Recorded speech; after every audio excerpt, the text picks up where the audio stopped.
쌤 세자릿수예요. 우라미가 324 더하기 163을 계산하는 방법을 알아봅시다. 뭐 이런 하여튼 늘 이렇게 이제 어떤 상황이 생각 열기라고 있어요. 사실 우라미하고는 전혀 상관없죠. 예. 수모형으로 324 더하기 163을 어떻게 계산하면 되는지 알아보시오. 어림하여 324 더하기 163을 계산해 보시오. 이런 거는 전혀 불필요합니다. 어림수는 4학년 때나 제대로 나오고 어림에 대한 개념 자체가 그리고 여기서는 어림 자체가 의미가 있는 게 전혀 아니기 때문에 굳이 여러 가지 개념을 혼용할 필요가 전혀 없어요. 이 목표는 정확히 계산하는 거기 때문에 수모형으로 324 더하기 163을 놓아보시오. 수모형으로 324는 100이 3개, 10이 2개, 그렇죠? 1이 4, 그렇죠? 1이 4개, 163은 마찬가지고 이제 그림으로 이렇게 표현해 줬네요. 그리고서 이제 풀어가는 게 이렇게 돼 있어요. 낱개 모형끼리 더하면 낱개 모형은 몇 개가 됩니까? 낱개가 이제 이리저리 얘기하는 거죠. 그래서 이 말 자체가 이게 잘못됐어요. 낱개 여긴도 10모형일 1모형이라고 해야죠. 그러면 1모형 100모형 이런 말이 돼 있죠. 낱개 모형끼리 더하면 왜냐하면 뭐 이게 이리저리라는 느낌을 정확히 줘야 되는데 그거를 느껴지지가 않잖아요. 그렇죠? 모으면 몇 개가 됩니까? 이제 세어보겠죠. 7개가 된다. 그 다음에 10모형끼리 더하면 10모형은 몇 개가 됩니까? 2개 있고 여기가 6개 있으니까 이제 8개가 되나요? 100모형끼리 더하면 100이 4개가 있겠네요. 그렇죠? 그러면 이게 얼마라고 생각합니까? 이렇게 돼 있죠. 근데 이거 잘 보시면 이 순서 얼마라고 생각합니까? 잘못돼 있어요. 애초에. 왜냐하면 어린아이들한테는 이거 정확한 셈이 문제가 아니고 이것 때문에 이제 뒤에서부터 하게 하는데 그게 아니에요.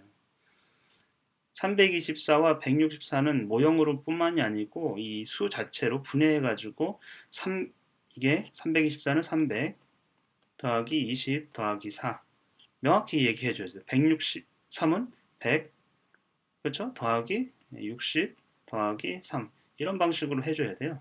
그래서 7 더하기 80 더하기 400 이렇게 그냥 명확하게 보여줄 수 있게 해줘야죠. 명확하게. 앞에서부터 더하는 게 사실은 수를 가늠할 수 있는 더 좋은 그 수에 대한 감각을 더 키워줄 수 있는 거예요. 이거를 더했을 때 얼마? 400, 500은 좀 안 되겠구나. 이런 느낌을 명확하게 줘야죠. 이리자리부터 하는 거는 그 올림을 좀 더 좋게 하기 위한 어떤 하나의 방법일 뿐이거든요. 하나의 방법. 그러니까 제가 볼 때는 별로 좋지 않다. 이것도 지금 마찬가지로 하나의 어떤 연산, 규칙, 그거를 익히게 하려고 하는 목적으로 네모칸을 여기는 하나 치고, 여기는 2개 치고, 여기는 3개 쳤죠. 물론 이거를 아이들이 이런 형태를 이해해서 스스로 할 수 있냐면 전혀 그렇지가 않기 때문에 또 그 선생님의 설명을 정확히 들어야 네모칸에만 치는구나. 그리고 이리저리부터 해야 되는구나. 이렇게 이제 알 수 있는 거죠. 그런데 애초에 그렇게 하지 말고 음, 그렇게 하지 말고 차라리 324 더하기 163이면 먼저 하세요. 이게 3이라는 게 300이거든요. 얘는 300, 얘는 100은 100이고 그래서 여기를 그냥 400을 써요. 그 다음에 여기 6 더하기 2는 사실은 8이지만 그 8이 아니고 80이라는 거죠. 80. 여기는 7. 그래서 487 이렇게 이런 과정을 반드시 거치게 한 후에 이거를 명확하게 자릿수별로 어떻게 구성되어 있는지 그래서 같은 자리끼리 더한다는 것을 명확하게 인식한 다음에 이 훈련을 많이 한 다음에 이런 요령을 가르쳐 줘야 되는 거예요. 이런 요령. 그리고 이제 그 활동 두 번째 보면은 이거는 약간 그거보다 단계가 점핑돼 있죠. 그래서 이런 문제를 좀 더 많이 줘야 되고 풀어봐야 되고 일단 이제 이건 한 단계 더 높은 거는 뭐냐면 여기 뭐 1위자리 낱개 모형은 5개, 4개니까 9개가 될 거고 근데 12 모형이 지금 몇 개냐면 12, 13개가 되거든요. 100이 5개가 되고 이랬을 때 어떻게 할 거냐 이런 부분이죠. 이랬을 때 어떻게 할 거냐 근데 올림을 하라는 거지. 지금 올림을 하라. 예를 들면 여기가 이제 9가 되고 여기는 여기가 9가 됐죠. 여기는 얼마예요? 13인데 여기 3 쓰고 여기 위에다 1 쓰라고 네모에 이렇게 쳤죠. 근데 이거를 처음에 아이들이 이해할 수 있느냐면 왜 저렇게 하는지 전혀 알지를 못하기 때문에 별로 좋은 방법이 아니라는 거예요. 처음부터 이렇게 연습하면 안 된다라는 것이죠. 처음부터 오히려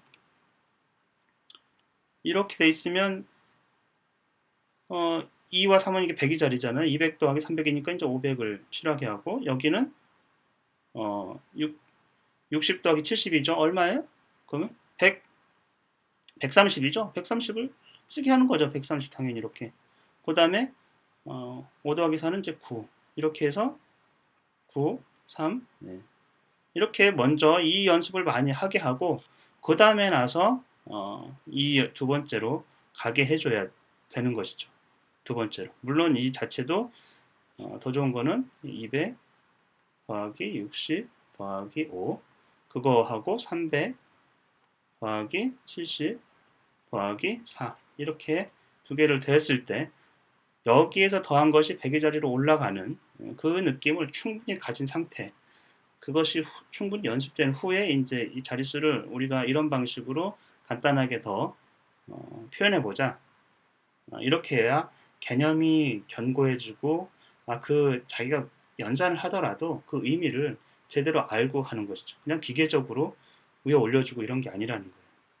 그래서 그런 연습 일 자체를 자릿수별로 분해해보고 또 진짜 이 자릿값이 갖는 의미를 정확히 이해하고 올림이라는 것이 무엇인지를 제대로 깨닫고 할 수 있게 해주는 게 좋고요.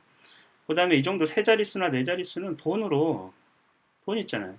돈으로 많이 계산을 해보게 했어요. 돈 자체로 265원하고 374원을 가지고 모의 돈 있잖아요. 그러니까 가짜 돈 같은 거 농구점에서 많이 파니까 그런 걸 가지고 세워보면 왜 자릿값이 올라가는지를 더 잘 이해해야 된다라는 거예요. 여기서는 정확한 계산, 이리자리부터 해서 올려주고 뭐 이런 게 문제가 아니고 왜 올라가야 되는지, 왜 셈이 그렇게 되는지, 왜 같은 단위끼리 더하게 되는지 이 느낌을 정확히 가질 수 있도록 그런 것을 어떻게 하면 더 연습시킬까를 연구해야지 이런 문제에서 바로 점핑해서 이런 문제 한번 설명해주고 다음 단계로 또 가고 교과서가 늘 이런 식이기 때문에 아이들 입장에서는 이해도 못하면서 그냥 기계적인 연산을 한단 말이죠. 그걸 좀 피해야죠.